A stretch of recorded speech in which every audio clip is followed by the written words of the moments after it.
Welcome back guys to my channel cerita kita.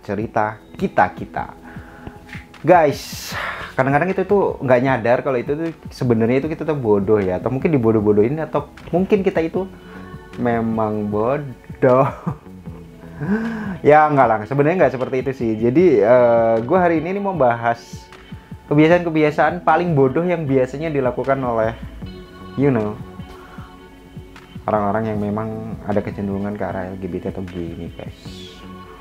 Sebenarnya ini ya banyak dari pengalaman-pengalaman gue cerita, dapat dengar cerita dari orang-orang langsung kayak gitu, dan hampir semuanya itu ngalamin masalah yang sama gitu. Dan anehnya ya punya ending yang sama. Kalau endingnya itu ya memang ngerasa bahwa oh ternyata dibodohin kayak gitu. Apa aja sih? Gue kasih tahu ya.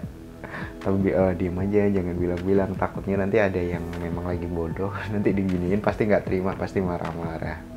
Yang pertama itu bucin, buta cinta kayak gitu. Wih, orang bucin ini susah banget. Kenapa? Karena gini loh guys, sesuatu terasa indah, terasa bahagia, terasa happy, apapun yang dilakuin, walaupun berat segala macam, karena memang ada rasa bucin itu tadi gitu.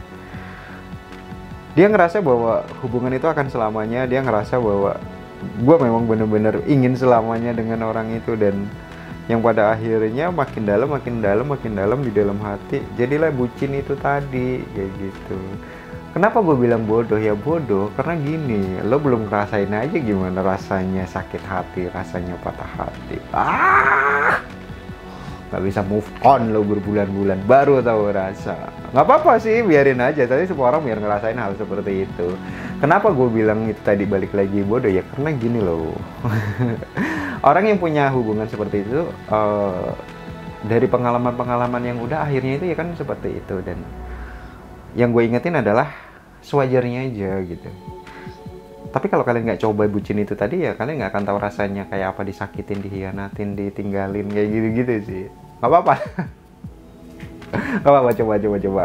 Tapi nanti kamu akan ngerasa bahwa kamu itu orang bodoh setelah kamu nggak ada, atau setelah kamu keluar dari rasa bucin ini tadi. Nah guys, yang kedua itu adalah open relation. Tahu nggak sebabnya kenapa? Kok open relation itu menurut gue adalah hal-hal yang bodoh? Tapi sebelum lanjut, buat kalian yang baru nemuin channel gue nih, yang belum subscribe, kalian harus subscribe dulu guys. Subscribe channel cerita kita ya, untuk kita ngumpul-ngumpul bareng, ngerumpi bareng, ngobrol-ngobrol bareng. Ya kita lanjut dulu pokoknya setelah kalian subscribe dulu. Udah kan, udah subscribe? Oke, kita lanjutin. Open relation itu dalam sebuah hubungan adalah sesuatu yang gak sehat. Di satu sisi kalian itu selalu resiko gitu loh. Kalian membiarkan seseorang itu badannya segala macam sama orang lain, tapi diri kalian, guys, open relation ini nggak bagus loh buat hubungan. Kenapa? Itu tuh tanda-tanda sebenarnya kalian udah ada rasa jenuh atau rasa bosan. Open relation yang pada akhirnya ya kalian bebas untuk menentukan apa yang ingin kalian lakukan, walaupun masalah berhubungan itu juga kalian bebas melakukan kemana aja gitu. Yang pada akhirnya sebenarnya, kalau pendapat pribadi gue ya, open relation itu adalah putus yang tertunda, tinggal nunggu waktu aja. Kenapa kalian open relation? Ya kadang-kadang kayak ya memang satu sama lain masih saling membutuhkan, atau ya saling ada keterkaitan apa yang pada akhirnya ya udahlah, bisa jadi teman segala macam, nanti ujungnya akan kayak gitu. Tapi bodoh menurut gue gitu. Kalau memang udah mau jadi putus temen, ya udah temen aja, jangan pakai bahasa open relation. Open relation nanti malah itu yang banyak yang terjadi. Yang kedua itu adalah show up. Guys, lo nggak tahu kapan lo akan berhenti berhubungan dengan orang tersebut. Ketika lo sudah pamer sana sini, yang nyinyir itu banyak. Kalian itu bodoh kalau tunjukin di sosial media, ini pacar gua, ini gua, ke keluarga apalagi. Lo nggak akan selamanya sama orang itu. Nanti setelah lo nggak sering bareng sama orang itu, akan dipertanyakan sama orang, kemana sih dia, kayak gitu. Satu. Terus yang kedua, itu akan menimbulkan gosip-gosip yang tak sedap, kayak bau bangkai, paham nggak?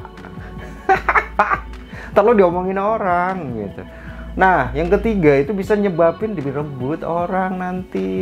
Orang kan kadang-kadang nggak tahu diri, udah tahu kita punya pacar masih digodain, udah tahu dia pacar kita masih aja digodain, yang pada akhirnya itu akan pacarmu diambil orang. Yuk, Nggak usah show up lah, pacaran itu urusan pribadi, urusan kalian di rumah aja. Nggak usah dibawa ke dunia sosial media. Oke? Nah, yang keempat itu selalu ngasih kesempatan. Kalau lu punya pacar udah selingkuh sekali, kalau lu nggak mau itu berulang lagi, udah. Jangan pernah kasih kesempatan kedua. Kenapa? Dia akan diulang lagi, akan diulang lagi, akan diulang lagi. Selingkuh lagi, selingkuh lagi, selingkuh lagi. Kayak gitu. Nggak usah dikasih kesempatan. Kalau udah selingkuh, langsung kayak gitu. Jotos biar penyok. Cut, jangan jatuh semuanya. Pokoknya kalau dia udah diselingkuh, udah gini aja. Oke. Gituin aja. Udah. Terkecuali kamu siap dengan kejadian yang kedua. Dan akan terjadi kejadian yang ketiga, keempat, kelima, keenam, ketujuh, ke-8, ke-9, ke-10, 11, 12, 13. Dijamin. Yang kelima itu percaya. Jangan pernah percaya sama hubungan kayak gini gitu. Harus ada saling kontrol. Oke, percaya kamu nggak ngecek handphonenya segala macam karena kamu takut dengan apa yang ada di dalam isinya, dan kamu percaya aja. Enggak kok, ini bullshit. Gak ada yang kayak gitu. Serius, nggak ada.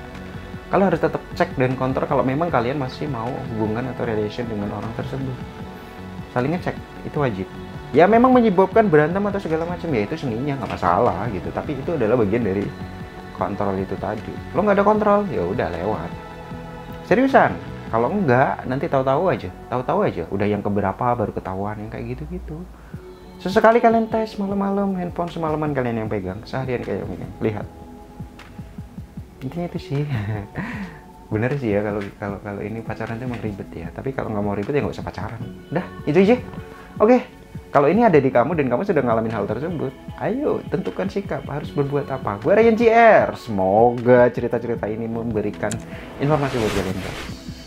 Ya, sampai jumpa di video-video gue berikutnya. Dadah.